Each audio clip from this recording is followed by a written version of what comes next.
Bonjour à toutes et à tous et bienvenue sur On en parle et surtout bienvenue dans ce deuxième épisode de Rétro Ciné qui sera donc consacré au deuxième opus de la saga Alien qui est Aliens le retour. Comme d'habitude, je vais faire la présentation du film sans spoil. Alors oui, je sais, c'est un ancien film, mais je préfère ne pas spoiler puisque déjà je n'aime pas ça et deux, c'est surtout pour faire découvrir à des nouvelles personnes tout simplement ce deuxième opus. Et ça sera comme ça dans toutes les vidéos de toute façon. Je ferai toujours une présentation du film sans spoil. Et ensuite, à partir des qualités et défauts, là, je pourrai spoiler et dire ce que j'ai aimé, ce que je n'ai pas aimé. Et de toute façon, je préviendrai au moment venu. Et donc, Aliens le retour, est-il meilleur que Alien le 8e passager ou est-il tout simplement un nanar ?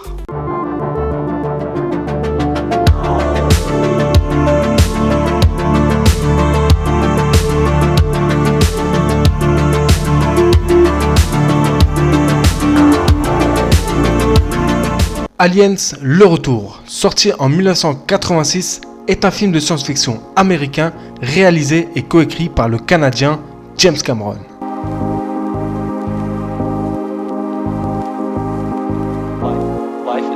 Je n'ai pas besoin de vous présenter James Cameron aujourd'hui puisque c'est l'un des réalisateurs les plus talentueux de sa génération et du cinéma.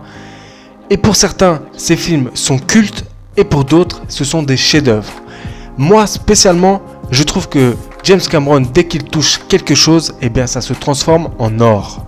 Mais revenons en 1983. Alors que James Cameron termine le scénario de Terminator, la 20th Century Fox est impressionnée par son travail et son scénario sur Terminator. Et donc lui demande tout simplement d'écrire la suite d'Alien.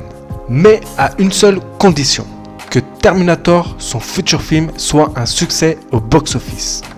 Alors bien sûr, ça a été un succès au box-office, ça a aussi été un succès planétaire et même générationnel. En tout cas, James Cameron n'attendra pas la validation de la Fox pour écrire le script.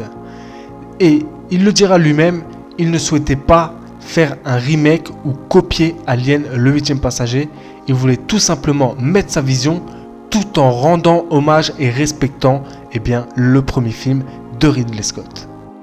Concernant la distribution des rôles, Sigourney Weaver reprend son rôle d'Ellen Ripley, plus badass que jamais, mais on a failli ne pas avoir l'actrice américaine et pour ça, il y a 3 raisons.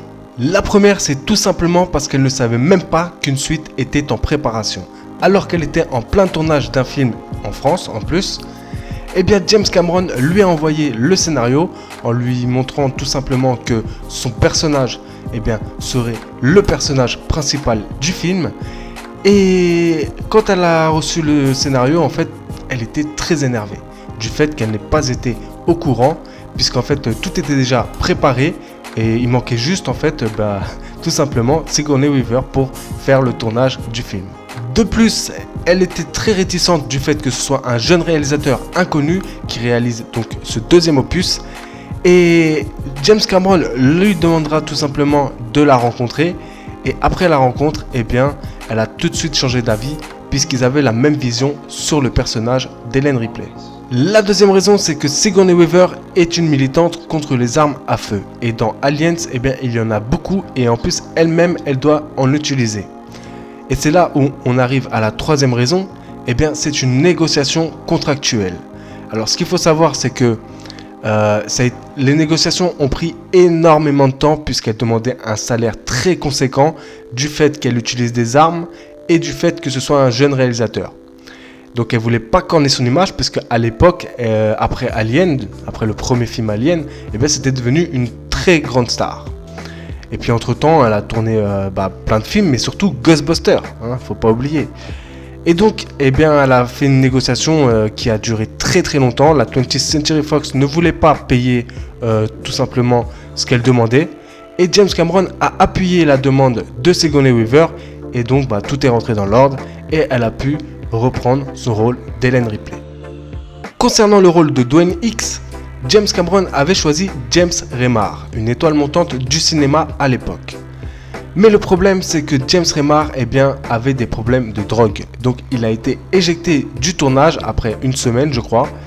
Et donc il a appelé à la rescousse Michael Biehn qui joue dans Terminator. Ellen Ripley, unique survivante du Nostromo, dérive dans l'espace à bord d'une navette de sauvetage. Elle sera retrouvée 57 ans plus tard par la station spatiale Gateway, qui orbite autour de la Terre. Après sa convalescence, Ripley est convoquée par son employeur, la compagnie Weyland-Yutani, qui lui demande de justifier la perte de l'équipage et du Nostromo. Alors qu'elle explique qu'une créature inconnue a décimé tout l'équipage, la compagnie met en doute son rapport et la sanctionne d'une suspension de sa licence de vol et à des examens psychiatriques tous les 6 mois. À la fin de cette réunion, elle apprend que ça fait une vingtaine d'années que la planète LV-426 est colonisée pour du terraformage et qu'il n'y a eu aucun incident depuis. Quelque temps après, Ripley est contactée par Carter Burke, avocat de la compagnie, accompagné du lieutenant Gorman des Marines coloniaux. La liaison avec LV-426 a été interrompue et la compagnie souhaite envoyer sur place une unité de Marines accompagnée d'Ellen Ripley. Voilà pour le synopsis. Alors avant de passer aux qualités et défauts, d'abord j'aimerais vous donner une petite anecdote assez sympathique. Tous les tournages des films Alien ont été compliqués, certains plus que d'autres, mais en tout cas le deuxième opus n'y échappera pas à la règle. Et surtout, James Cameron se souviendra d'une seule chose, je pense. Et cette chose, c'est le choc culturel. Je rappelle que James Cameron est canadien et qu'on lui a attribué l'ancienne équipe de Ridley Scott qui sont eux donc britanniques. Et puis, le tournage se passe en Grande-Bretagne, comme dans le premier. Et ça va être très compliqué. En effet, premièrement, James Cameron virera le chef de l'éclairage puisqu'il n'aimait pas sa façon d'éclairer et surtout n'écoutait pas James Cameron. Donc déjà là c'était très tendu, c'était au début du tournage et voilà, là je pense qu'il y a eu une rupture. Il y a vraiment une rupture du fait qu'il ait viré le chef d'éclairage. En même temps, si tu n'écoutes pas ce qu'on te demande, c'est un petit peu logique.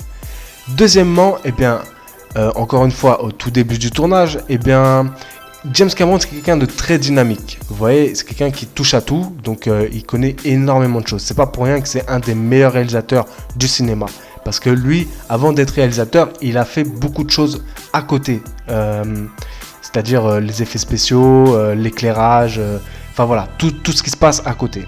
Donc il s'y connaît. Et en fait, c'est quelqu'un de très dynamique, comme je l'ai dit, et il n'aime pas perdre du temps. Ça, c'est clair, c'est comme tous les réalisateurs généralement, mais lui, c'est vraiment, c'est quelqu'un qui bosse tout le temps. Il est comme ça, quoi. C'est vraiment son caractère. Et le problème, c'est que il est en Angleterre. Voilà le problème. Et déjà, les Britanniques, donc l'équipe britannique, l'ancienne équipe de Ridley Scott, voyez d'un mauvais œil que ce soit pas un Britannique qui réalise ce second opus. Et surtout qu'il respectait énormément Ridley Scott. Donc déjà, il le sentait pas trop. Et puis en fait, comme je l'ai dit au début du tournage, et comme James Cameron, je pense qu'il ne savait pas, ou alors peut-être que c'était fait exprès, je sais pas, j'avoue, je sais pas trop, j'ai pas trop de sources sur cette anecdote. En tout cas, un jour, pendant qu'il est en train de tourner, James Cameron se rend compte qu'il manque une partie de son équipe. Et bien sûr, ce sont les Britanniques. Donc il va voir ce qu'il se passe et tout simplement, les Britanniques sont en train de prendre une pause thé avec des petits gâteaux. Et James Cameron est énervé, il s'énerve, logique, puisqu'il est en train de travailler, il a besoin d'aller vite, de pouvoir faire ses scènes, tout ça. Et en fait, les Britanniques vont lui dire c'est de la pause thé, on est en Angleterre ici, donc c'est primordial, c'est dans la tradition. Et donc ils ont dit si on fait pas cette pause thé, on fait grève. Donc ils ont fait grève pendant quelques semaines. Et au bout d'un moment, James Cameron il s'est dit c'est pas possible, je peux pas tout faire non plus, ça va être compliqué avec une équipe réduite. Et donc il leur a accordé une pause thé. Mais bien sûr tout en respectant le rythme du travail. Voilà pour cette petite anecdote sympathique, et je pense pas que ce soit le cas pour James Cameron. Je pense qu'il s'en souviendra très longtemps, voire toute sa vie, parce que c'est vrai que ils ont pas été cool quand même, l'ancienne équipe de Ridley Scott. Je trouve pas ça très sympathique de leur part. Après le fait qu'ils aient des traditions, tout ça, voilà, c'est les traditions, on peut pas changer, mais ils auraient pu le prévenir en fait, tout simplement, parce que lui en fait il est en train de tourner et il se dit ils sont passés où les autres. Donc c'est pas génial. Mais en tout cas, l'anecdote est assez sympathique. Et donc, la présentation du film est terminée. Et donc, eh bien là, on va passer aux qualités et défauts. Et donc, ce que j'ai aimé et ce que je n'ai pas aimé. En tout cas, si toi qui n'as pas vu Aliens le retour, eh bien, je t'invite à aller le voir. Et de revenir après si tu veux sur la vidéo pour savoir ce que j'en pense. Et puis surtout, merci d'être passé. Si tu n'es pas abonné, je t'invite à t'abonner. C'est gratuit et ça me ferait plaisir. Sache que c'est une chaîne polyvalente, que je propose énormément de thèmes. Et j'en aurai plusieurs qui arriveront plus tard. Voilà.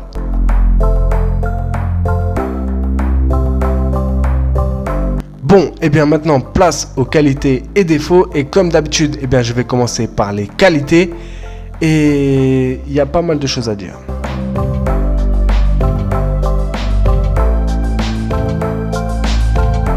Premier point, la direction artistique. Alors là, elle est totalement différente de celle de Ridley Scott, mais tout aussi efficace.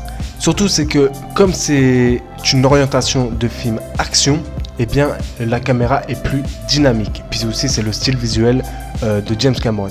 Comme je vous l'ai dit, c'est quelqu'un de très dynamique. Et puis aussi, je ne sais pas si vous avez remarqué, eh bien, dans le premier, donc Alien le 8e passager, le visuel était plus dans le noir, dans le blanc et le vert. Et bien là, James Cameron, lui, fera plus dans le bleu et un petit peu de rouge.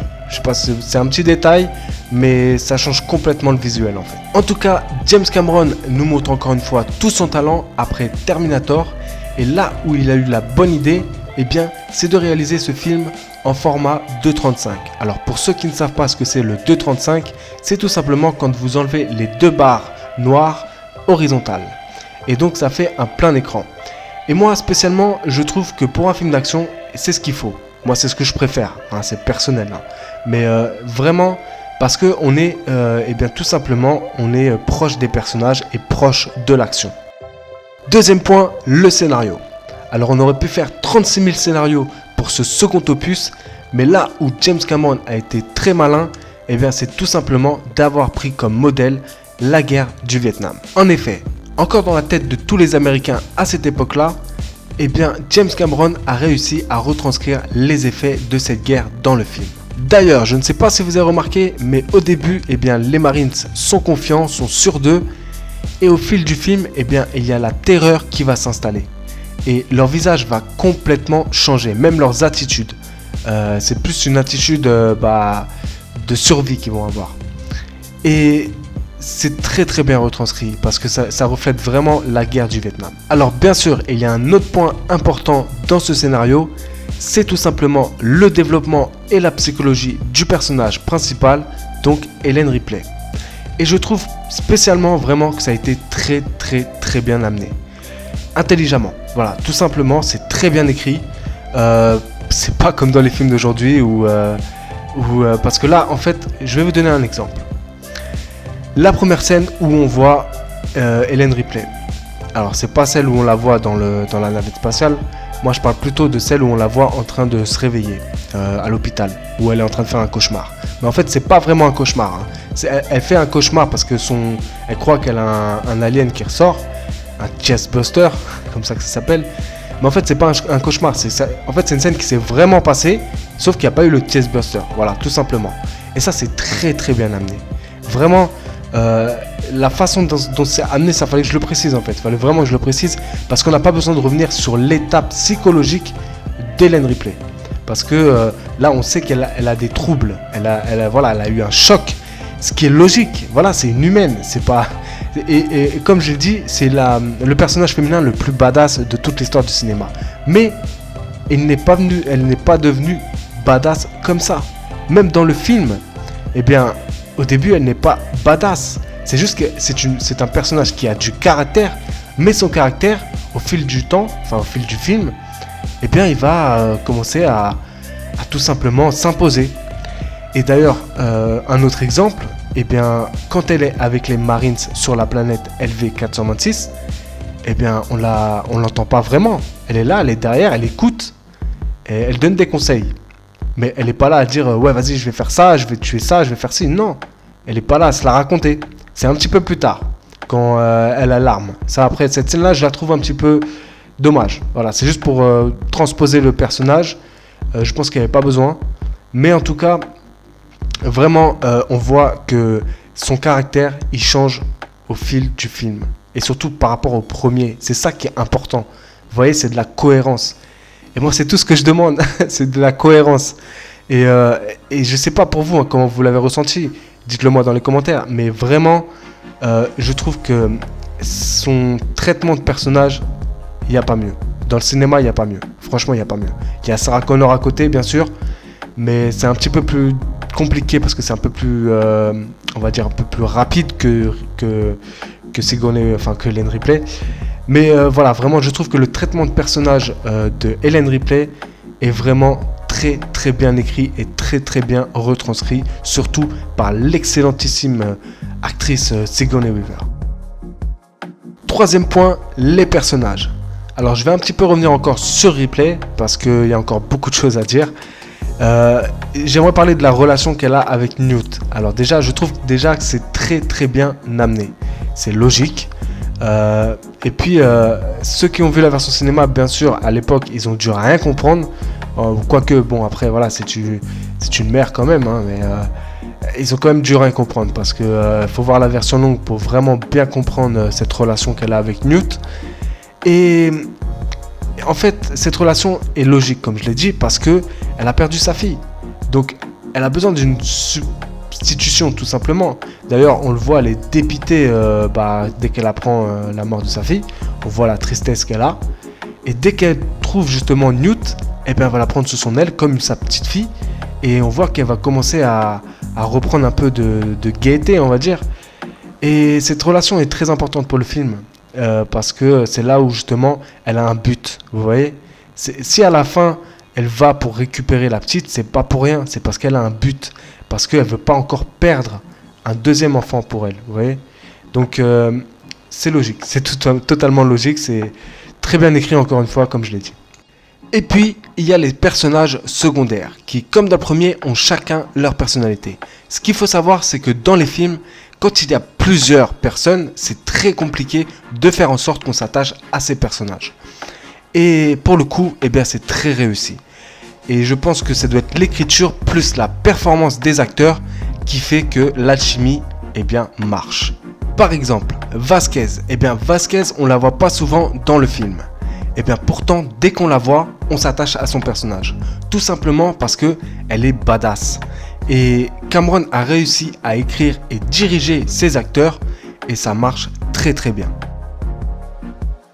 Quatrième point, les effets spéciaux. Alors j'aurais pu ne pas le mettre dans les qualités tout simplement parce que au jour d'aujourd'hui, eh bien avec le Blu-ray ou le 4K HDR, on voit vraiment tous les défauts. Et c'est là aussi où je disais dans la critique de Alien le 8e passager que ce dernier était celui qui avait le mieux vieilli en termes d'effets spéciaux. Et c'est vrai, parce que dans celui-là, eh bien, il y a des scènes où on voit quand même que c'est faux. Et c'est vraiment dommage. Mais pourquoi je l'ai mis dans les qualités ? Alors, premièrement, tout simplement parce que les techniques employées, eh bien, sont juste géniales. Est-ce que vous savez que sur cette scène, eh bien, ce sont des maquettes. Ce sont des maquettes. C'est ça qui est incroyable. Et ça, j'admire ce travail-là, vous voyez.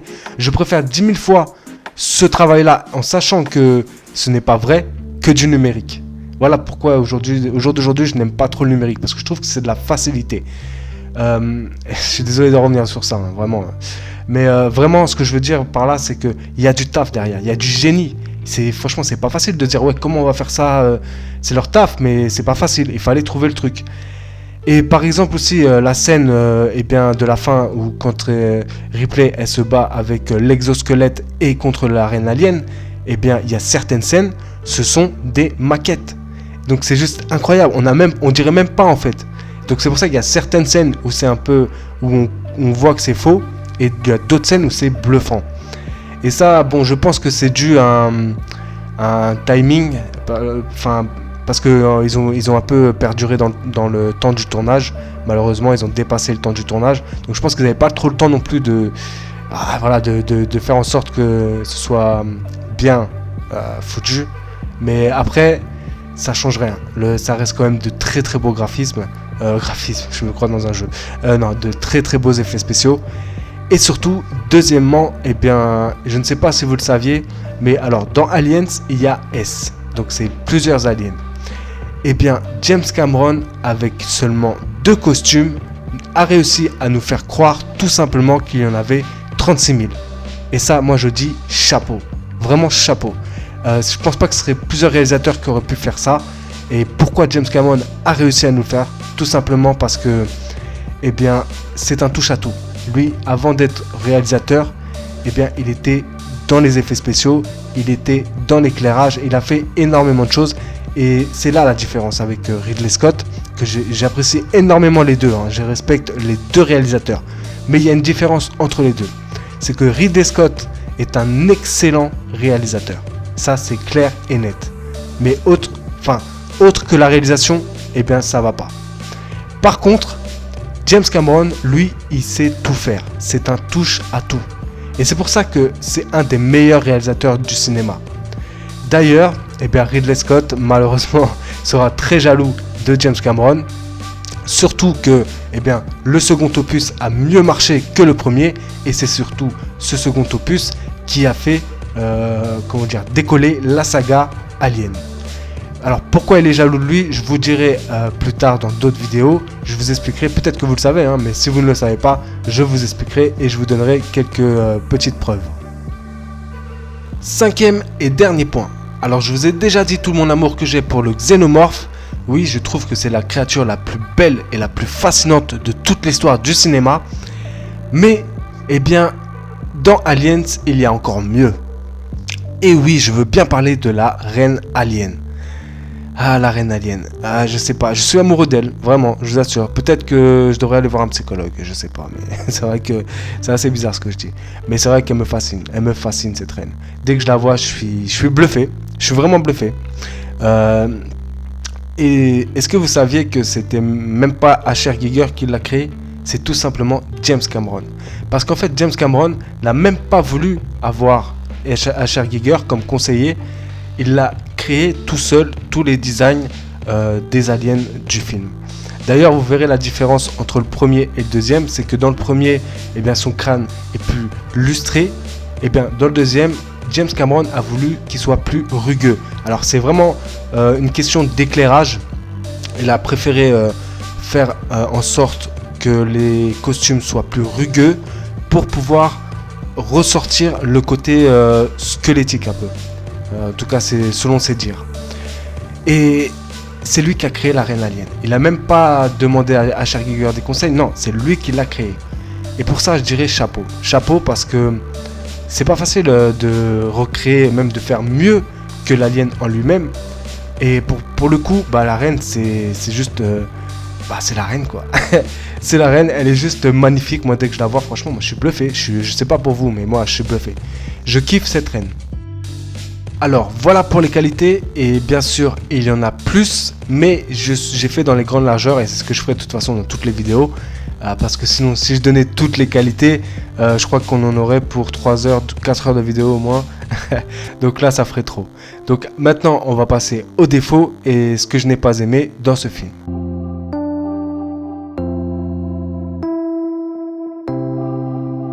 Alors, encore une fois, comme dans le premier, je trouve qu'il n'y a pas de défaut dans ce film. Alors, peut-être une seule.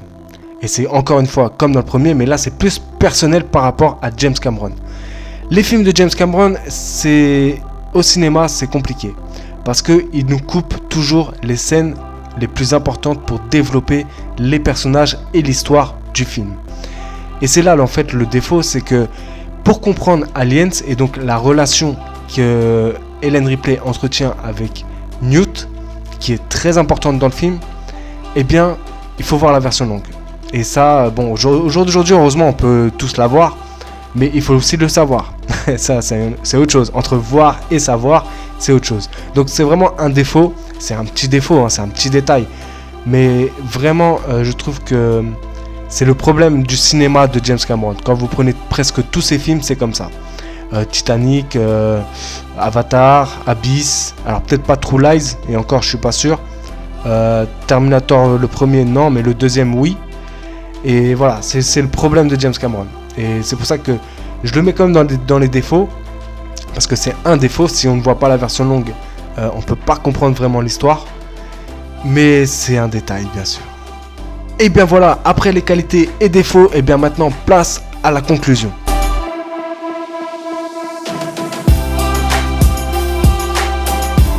Aliens est-il meilleur que Alien le 8e passager? C'est la question que j'ai posée au début de la vidéo. Eh bien, oui et non. Tout simplement parce qu'ils se complètent et se diffèrent. Et c'est ça qui fait toute la différence. Au jour d'aujourd'hui, on peut avoir des bonnes suites. Mais à l'époque, je ne sais pas si vous vous rappelez, c'était très très rare. Et c'est là où j'aurais pu dire aussi que c'est une des meilleures suites de tous les temps. Et ça c'est vrai.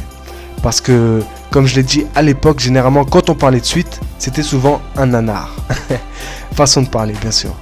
Mais en tout cas, comme je l'ai dit aussi, ils se complètent et se diffèrent tout simplement parce que James Cameron a dit lui-même qu'il ne souhaitait pas copier le premier. Il voulait juste enrichir l'univers d'Alien en apportant sa vision. Et pour le coup, eh bien, c'est réussi. Et vraiment, c'est pour ça que j'aime cette saga. Et surtout ces deux premiers films. Parce que, au jour d'aujourd'hui, une saga comme ça, qui part en sucette, on va pas se mentir, c'est dur à avaler quand même. Parce que je pense qu'il y aurait pu avoir mieux que ça en fait. À part les deux premiers, je parle de plus tard. À partir du 3. Mais ça, on y reviendra. Mais en tout cas, pour moi, le premier et le deuxième, je suis obligé de les voir au moins une fois dans la semaine. Voilà, dans la semaine, je suis obligé de les regarder. Parce que ce sont des films cultes. Ce sont des films qui sont très bien écrits, qui sont très bien joués, qui sont superbement réalisés. Et c'est dommage qu'au jour d'aujourd'hui, on n'arrive plus à faire ce genre de film. Et c'est vrai, hein, franchement, c'est pour ça que j'ai un peu la rage contre le cinéma d'aujourd'hui. Parce qu'on n'arrive plus à retranscrire cette ambiance, cette écriture même. Parce que quand vous regardez les films d'aujourd'hui, eh bien c'est des dialogues, mais nazes de chez naze. Alors que là, dans le premier, les dialogues sont pas nazes. Dans le deuxième, ça commence un petit peu, mais ça reste quand même assez bien. Contrairement aux films d'aujourd'hui. Je suis désolé, hein, j'ai rien contre les films d'aujourd'hui.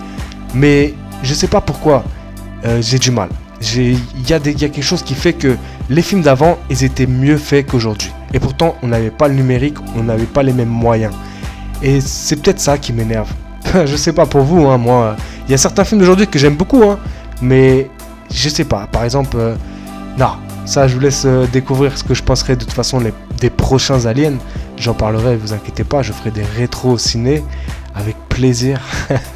Mais en tout cas, non, franchement, James Cameron, c'est là où il nous montre tout son talent. Et personne ne peut le nier. Et bien voilà, la vidéo se termine et j'espère que vous avez apprécié cette vidéo. Et bien sûr, si vous avez apprécié cette vidéo, et bien likez, ça fait toujours plaisir. Si vous avez des choses à dire, laissez un petit commentaire, ça aussi ça fait plaisir. Et bien sûr, si toi qui vois cette vidéo et qui n'es pas abonné, et bien je t'invite à t'abonner, c'est gratuit, ça me ferait plaisir. Et surtout, c'est une chaîne polyvalente, donc il y aura sûrement un autre thème que t'aimeras. En tout cas, moi je vous dis à bientôt pour de nouvelles vidéos. Prenez soin de vous. Au revoir.